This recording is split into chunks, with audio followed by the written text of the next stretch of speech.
in 10, 9, 8, 7, 6, 5, 4, 3, 2, 1, go!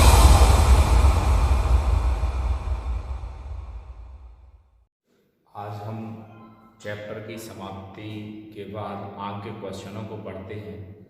और सबसे पहले आपने सार्वत्रिक गुरुत्वाकर्षण वाले चैप्टर में केपलर के नियमों को पढ़ा था, तो वो टॉपिक आपका इस ईयर हट गया है, लेकिन उसका हम आगे के क्वेश्चन आपको एक करा देते हैं। उसके आगे के क्वेश्चन आज उस चैप्टर से संबंधित जितने भी आपके क्वेश्चन हैं, तो एक एक पार्ट हम आपको उसका समझाते हैं।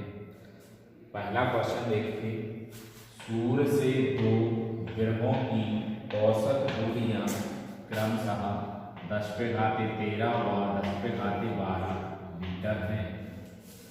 ग्रहों के आवर्तकालों एवं इनकी चालों का अनुपात ज्ञात कीजिए।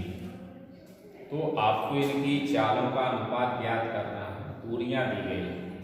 तो सबसे पहले इनको आप दूरियों को लिख रहे हैं। R1 बराबर 10⁻13 मीटर और R2 बराबर 10⁻12 रूप में रिप्रेजेंट कर दिया। केपलर का प्रथम नियम तृतीय नियम था T² बराबर KR की पावर। अब यहाँ से आप 10 की पावर ये है, कैंसिल करोगे तो ओनली क्या बचेगा, आपका 10 बचेगा। 10 की पावर कितना आ जाएगा, 3। अब इसके बाद आप T1/T2 निकालना चाहेंगे तो क्या आ जाएगा, 10। ये पावर इसके अपॉन में चली जाएगी, कितनी आ जाएगी, 3/2। क्लियर हो गया। 3/2 पावर आपको प्राप्त हो गई है। 3/2 को पावर को आपको कैंसिल करना पड़ेगा, तो आपको ध्यान रखना है कि 10 आया है और 10 की पावर आप कितना करेंगे, 3। 10 की पावर कितना करेंगे, इसी को हम अलग लिख सकते हैं। 10 की पावर 3 पावर कितना करते हैं, 1/2। ये क्या निकल आएगा, 10 × 10 × 10।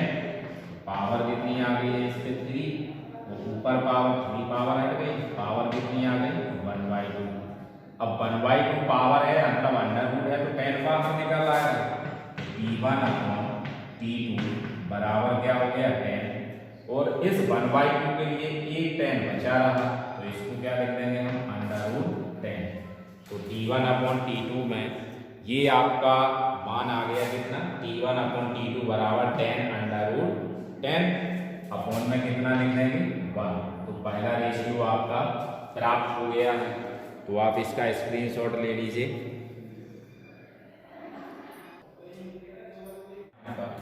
एक मनुष्य जिसका पृथ्वी की सतह पर भार 96 किलोग्राम है, यदि वह पृथ्वी की सतह से पृथ्वी की त्रिज्या की 3 गुना ऊंचाई पर है जाता है, तो उस स्थान पर उसका भार ज्ञात कीजिए। तो हम पृथ्वी तल पर सबसे पहले सूत्र लिखते हैं। पृथ्वी तल पर गुरुत्वीय त्वरण g बराबर Gme अपॉन में क्या हो जाएगा, Re²। ये आपका पृथ्वी तल पर गुरुत्वीय त्वरण हो गया। अब पृथ्वी तल पर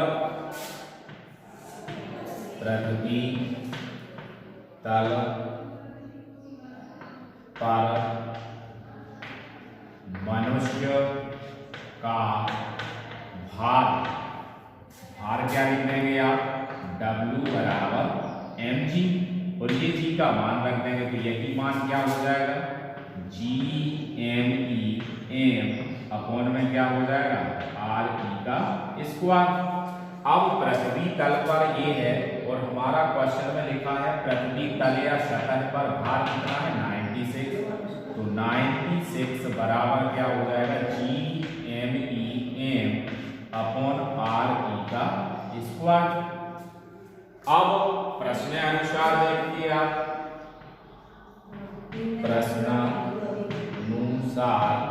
प्रश्नानुसार क्या कह रहा है, h बराबर पृथ्वी की त्रिज्या के 3 गुनी ऊंचाई पर है, तो उस स्थिति में भार में परिवर्तन क्या हो जाएगा, भार में परिवर्तन होगा तो मनुष्य का भार W बराबर क्या मान लेंगे mg डैश, और mg डैश जब उसका भार मानेंगे तो ऊंचाई पर ले रहे हैं, उस स्थिति में यही आपका जो g होगा वो क्या आ जाएगा, g m upon R E plus H का होल स्क्वायर हो जाएगा।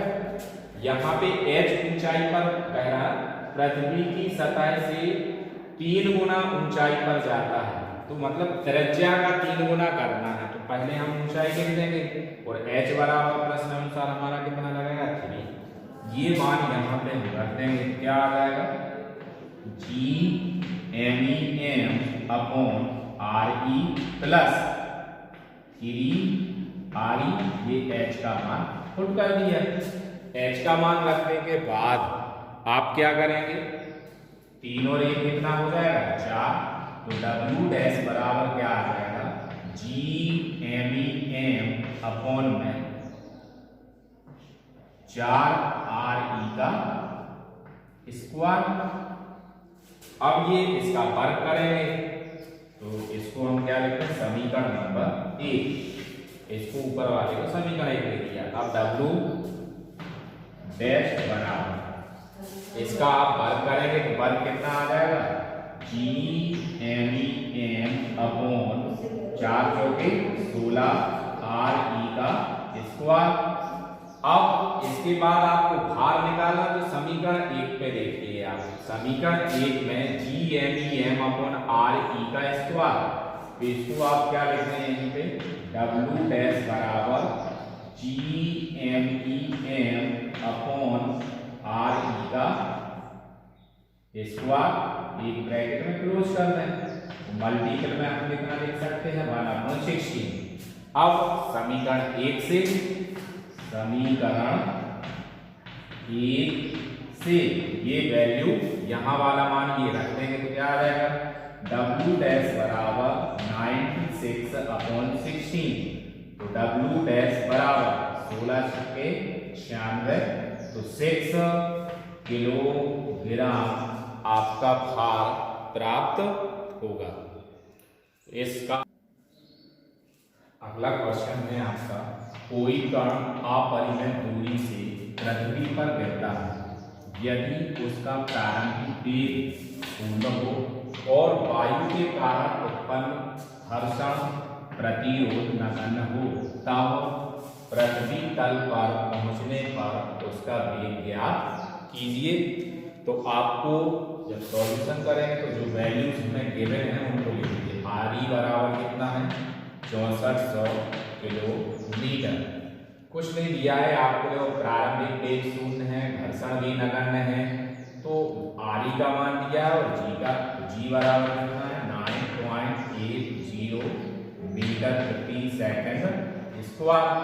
अब पृथ्वी पर पहुंचने पे वेग निकालना, तो v बराबर √2g आर ई फॉर्मूला होता है, इसमें मान रख दीजिए v बराबर 2 अंडर लगा के g का मान कितना है 9.80 मल्टीप्लाई 64, इसको किलोमीटर से मीटर में चेंज कर ले, 400 मल्टीप्लाई 10³ मीटर, मल्टीप्लाई 10³ मीटर हो गया।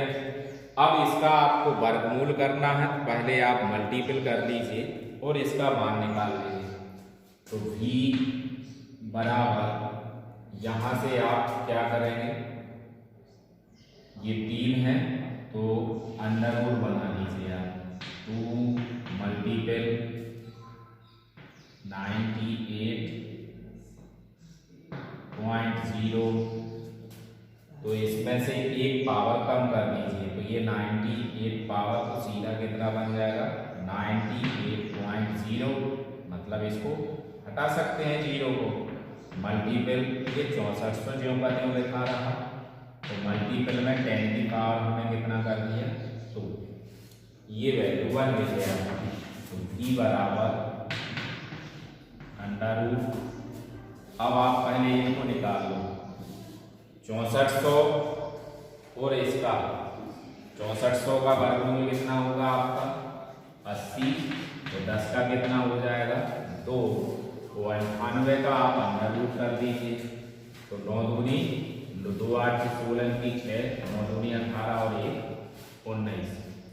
तो ये कितने 2 की जगह 1 निकलेगा, मतलब पावर 1 निकलेगी ना 2 की जगह। और 196 वर्गमूल किसका होता है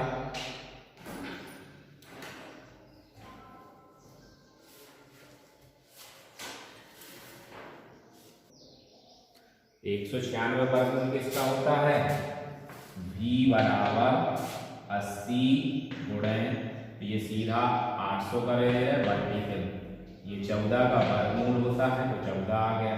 14 अट्ठे कितना होता है 112 1 2 मीटर आ गया।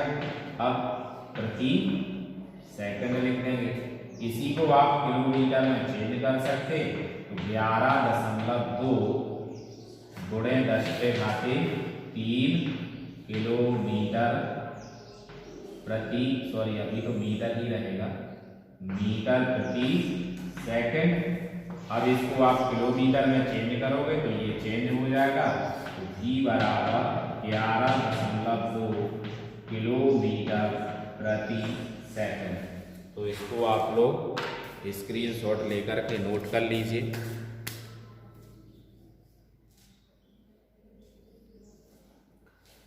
आज आप 2 क्वेश्चन हो चुके हैं, तो इनको नोट कीजिए। थैंक यू, धन्यवाद।